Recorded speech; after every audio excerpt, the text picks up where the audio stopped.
मी पहिल्यांदा सन्माननीय कुडाळ मालवण मतदारसंघाचे आमदार निलेश राणे साहेब यांचे मी स्वतः एक आंबा काजू बागायतदार म्हणून मनापासून आभार मानतो। कारण त्यांनी जो काल विधानसभेत आंबा बागायतदारांच्या हिताचा प्रश्न उपस्थित केला आणि त्यांच्या त्या आक्रमक भूमिकेमुळे 12 तासाच्या आत 209 कोटी रुपये मंजूर झालेत आणि त्याचा थेट फायदा सिंधुदुर्ग जिल्ह्याला मिळाला आहे। जवळपास 79 कोटी रुपये आज सिंधुदुर्गातील शेतकऱ्यांना मिळालेत। त्यामुळे त्यांचे आभार मानावे तेवढे थोडेच आहेत। इतरही प्रश्न कायम निलेश राणे साहेब कायम मांडत असतात।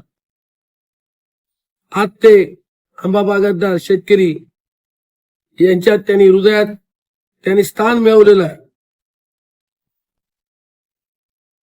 त्यामुळे कोणतरी शेतकऱ्याला या जिल्ह्यात वाली आहे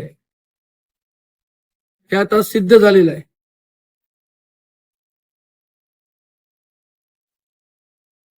त्यामुळे मनापासून मी त्यांचे आभार मानतो। आज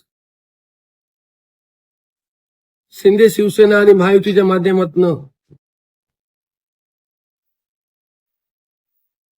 हे जे काही नुकसान भरपाई मिळालेली आहे ती पहिल्या टप्प्यातील आहे।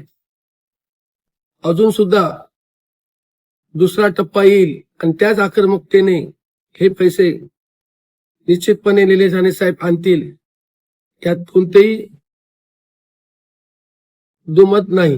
30,259 शेतकऱ्यांना 1,37,251 शेतकऱ्यांना त्याचा फायदा होणार आहे।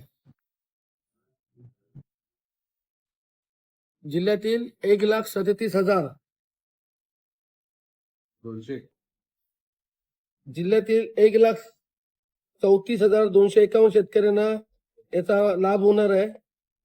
एकूण 92,342 हेक्टर क्षेत्रावरील पिकांचे नुकसान ग्राह्य धरून मदत जाहीर करण्यात आलेली आहे।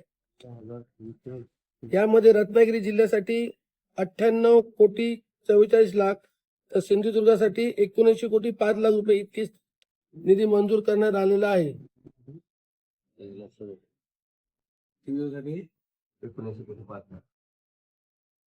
आणि 2013 नंतर अशा प्रकारची पहिलीच भरपाई सन्माननीय निलेश राणे साहेबांमुळे आपल्याला मिळालेली आहे।